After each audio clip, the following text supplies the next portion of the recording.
Hello मित्रों, मैं शिवम एक बार पुनः आप सभी का आरओ पीसीएस, लोअर पीसीएस आदि जीएस के लिए उपयोगी टेस्ट सीरीज में हार्दिक स्वागत करता हूं। तो आइए शुरू करते हैं अपना पहला प्रश्न। पहला प्रश्न कह रहा है हमारा, निम्नलिखित कथनों को पढ़िए और सही उत्तर का चुनाव कीजिए। अभी कथन ए कहा गया, स्थल प्राणियों की तुलना में जलीय प्राणियों की श्वसन दर धीमी होती है। तो ये पहला वाला कथन आपका गलत दिया है। क्यों? क्योंकि जलीय जीवों की जो श्वसन दर होती है हमारा, वो स्थलीय जीवों की तुलना में तेज होती है, धीमी नहीं। ऐसा क्यों? ऐसा इसलिए क्योंकि पानी में हवा की तुलना में कम ऑक्सीजन घुली होती है। इसलिए जो है जलीय जीवों को आवश्यक ऑक्सीजन प्राप्त करने के लिए ज्यादा बार सांस लेना पड़ता है। ठीक है ना? इसलिए पहला कथन हो जाएगा गलत। दूसरा दिया गया कारण, जल में घुली हुई ऑक्सीजन की उच्च मात्रा जलीय प्राणियों की श्वसन दर को प्रभावित करती है। तो ये भी गलत हो गया। अब आपको पता ही है, सामान्य तौर पर पानी में जो ऑक्सीजन घुली हुई है वो वायुमंडल की तुलना में कम है। वो वायुमंडल की तुलना में क्या है हमारा? कम है हमारा। इसलिए आर कथन हमारा क्या हो जाएगा? गलत है।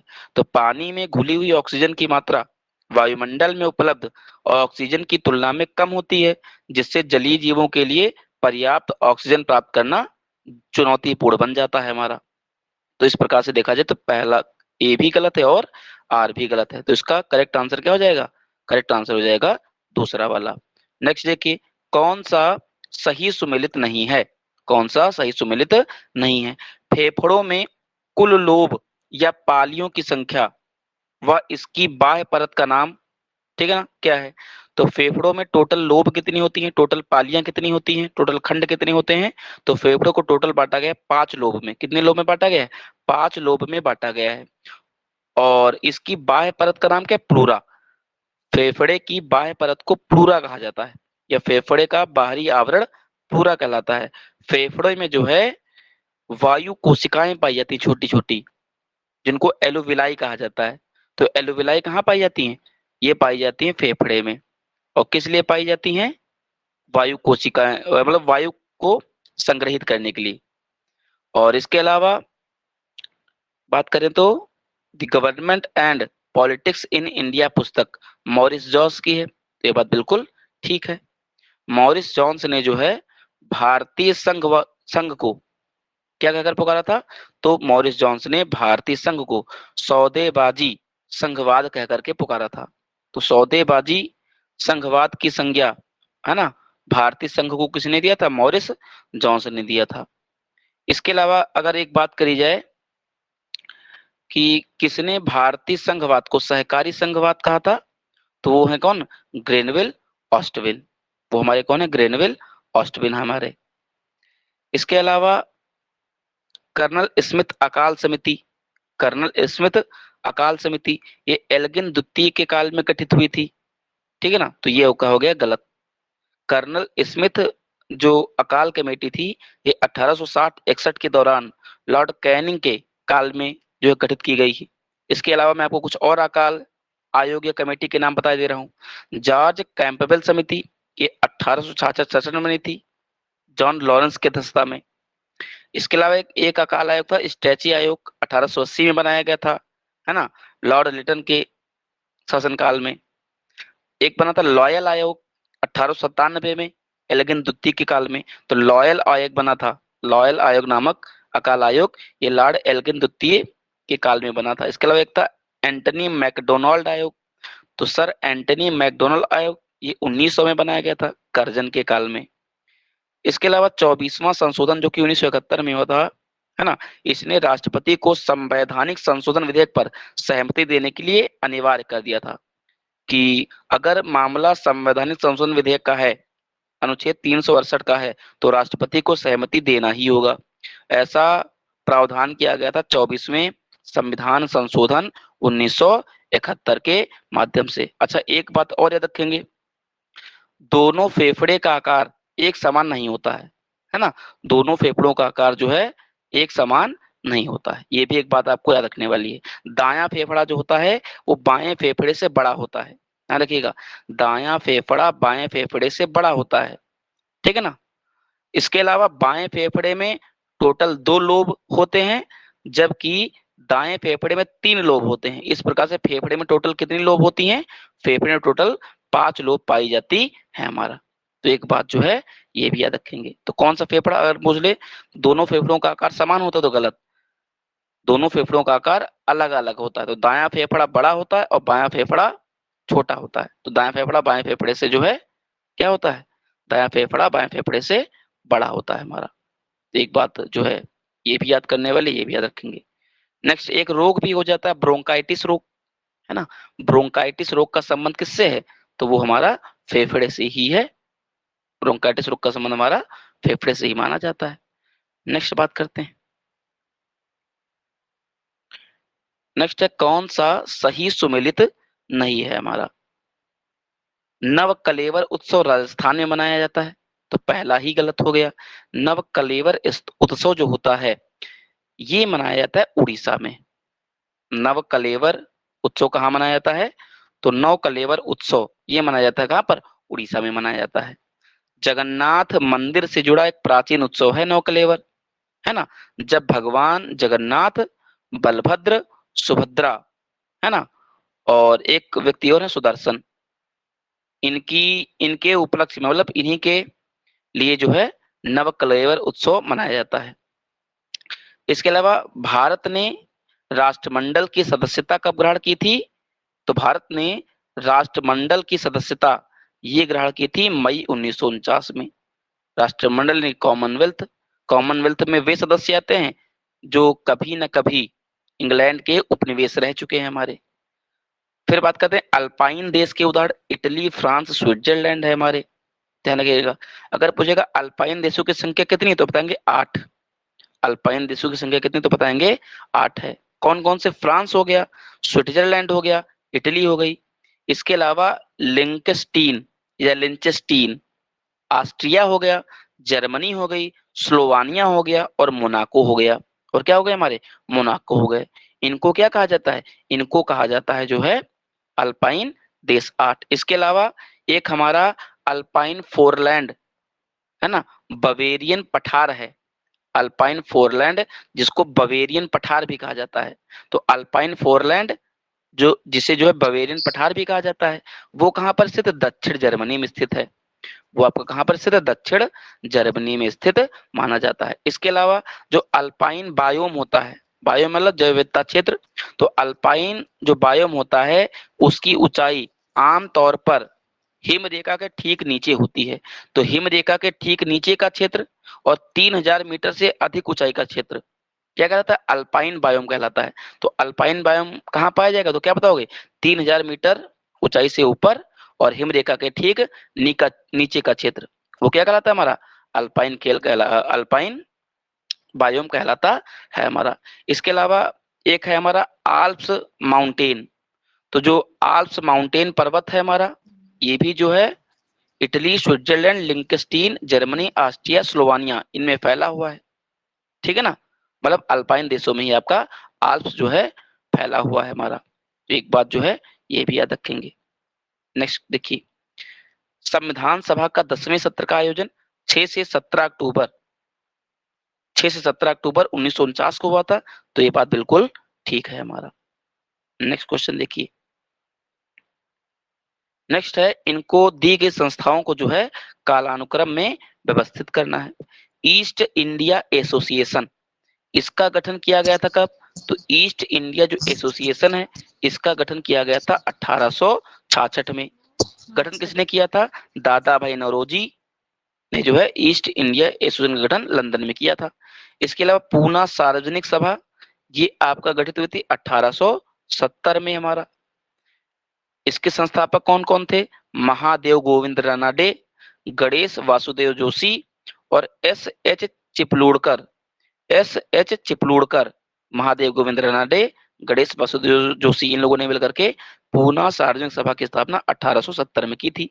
मद्रास महाजन सभा ये 1884 में स्थापित की गई थी, है ना। इसके संस्थापक सदस्य कौन थे, तो एक थे हमारे पी आनंद चार्लू और पी रंगैया नायडू और एस रामास्वामी मुदलियार। तो एस रामास्वामी मुदलियार, पी रंगैया नायडू और पी आनंद चार्लू, इन लोगों ने मिलकर के 1884 में क्या स्थापित किया था, वो स्थापित किया था मद्रास महाजन सभा। फिर आता है इसमें क्या, बॉम्बे प्रेसिडेंसी एसोसिएशन। तो जो बॉम्बे प्रेसिडेंसी एसोसिएशन है ना, इसकी स्थापना 1885 में हुई थी। इसकी स्थापना कब हुई थी, 1885 में हुई थी। फिरोज शाह मेहता, केटी तेलंग और बदरुद्दीन तैयब, इन 3 लोगों ने मिलकर के बॉम्बे प्रेसिडेंसी एसोसिएशन जो है बनाया था। तो ये सब क्रम से ही दिए गए हैं। तो इसका करेक्ट आंसर क्या हो जाएगा, इसका करेक्ट ऑप्शन हो जाएगा आपका 1 2 3 4 हमारा। नेक्स्ट क्वेश्चन देखिएगा। नेक्स्ट क्वेश्चन, नेक्स्ट क्वेश्चन दिया गया है। नेक्स्ट क्वेश्चन है आपका, हाँ, निम्नलिखित में से कौन सा जानवर जन्म के बाद अपने जीवन काल में अपना लिंग बदल सकता है। ठीक है ना, तो इसका करेक्ट आंसर हो जाएगा घोंघा। घोंघा जो है, घोंघा नाम का जानवर जो है, ये जन्म के बाद अपने जीवन काल में अपना लिंग बदल सकता है। लेकिन अगर सवाल पूछे जन्म के पहले, है ना, अंडे के भीतर तापमान के कारण छिपकली भी अपना लिंग बदल सकती है, लेकिन वो जन्म के पहले अंडे में, वो भी तापमान के कारण। तो तापमान के कारण जो छिपकली अपना लिंग बदलती है। नेक्स्ट क्वेश्चन देखिएगा। नेक्स्ट क्वेश्चन आपका दिया गया है। अच्छा, एक बात और याद रखेंगे, वो क्या याद रखने वाली बात है कि जो फिरोज शाह मेहता हैं, फिरोज शाह मेहता ने 1910 में द बॉम्बे क्रॉनिकल नामक एक अंग्रेजी भाषा का साप्ताहिक समाचार पत्र भी शुरू किया था। किसने, फिरोज शाह मेहता ने। और जो अभी मैंने बताया था बॉम्बे प्रेसिडेंसी एसोसिएशन, इसका गठन किस लिए हुआ था, इसका गठन हुआ था इल्बर्ट बिल विवाद के पश्चात। बॉम्बे प्रेसिडेंसी एसोसिएशन का गठन हुआ था हमारा। इल्बर्ट बिल विवाद हमारा 1883 की घटना है ना। और इसमें क्या था, इसमें भारतीय न्यायाधीश भी किसी अंग्रेज की जो है सुनवाई कर सकते थे, इसलिए विवाद जो है खड़ा हुआ था हमारा। नेक्स्ट क्वेश्चन देखिएगा। फिर इसमें दिया गया है कौन सा नेशनल पार्क जो है पूर्णतया शीतोष्ण अल्पाइन कटिबंध में स्थित है। तो इस प्रश्न का सही आंसर हो जाएगा क्या, इस प्रश्न का सही आंसर हो जाएगा Namdapha national park. Namdapha national park हमारा। अब एक बात और याद रखेंगे, वो क्या, नामदफा नेशनल पार्क कहाँ पर है, तो ये पूर्वोत्तर भारत के अरुणाचल प्रदेश में स्थित है। इसके अलावा पूर्वोत्तर भारत का सबसे ऊंचाई पर स्थित नेशनल पार्क कौन सा है, नामदफा है। और ये पूर्णतया क्या है, शीतोष्ण अल्पाइन कटिबंध में आता है। इसके अलावा एक सवाल और पूछता है, जो नामदफा राष्ट्रीय उद्यान है, इसकी जलवायु उष्णकटिबंधीय से उपोष्णकटिबंधीय, शीतोष्ण और आर्कटिक में बदलती रहती है नामदफा राष्ट्रीय उद्यान की। इसके अलावा नामदफा राष्ट्रीय उद्यान में बिग कैट की 4 प्रजातियां, बिग कैट मतलब बाघ, तेंदुआ, धूमिल तेंदुआ और हिम तेंदुआ, इनकी प्रजातियां नामदफा राष्ट्रीय उद्यान में ही पाई जाती हैं। और नामदफा राष्ट्रीय उद्यान म्यांमार के साथ अपनी सीमा को भी साझा करता है हमारा। इसके अलावा जो नामदफा राष्ट्रीय उद्यान है हमारा, ये पूर्वी हिमालय में एक जैव विविधता हॉटस्पॉट क्षेत्र भी है। पूर्वी हिमालय में हमारा एक जैव विविधता हॉटस्पॉट क्षेत्र भी है। और भारत का चौथा सबसे बड़ा राष्ट्रीय उद्यान है कौन, नामदफा राष्ट्रीय उद्यान। ठीक है ना। इसके अलावा जो मानस नेशनल पार्क है, ये मानस नदी किनारे असम में स्थित है। और यूनेस्को की विश्व धरोहर में 1985 में मानस नेशनल पार्क को शामिल किया गया था। फूलों की जो घाटी राष्ट्रीय उद्यान है, ये आपका स्थित कहाँ पर, उत्तराखंड में।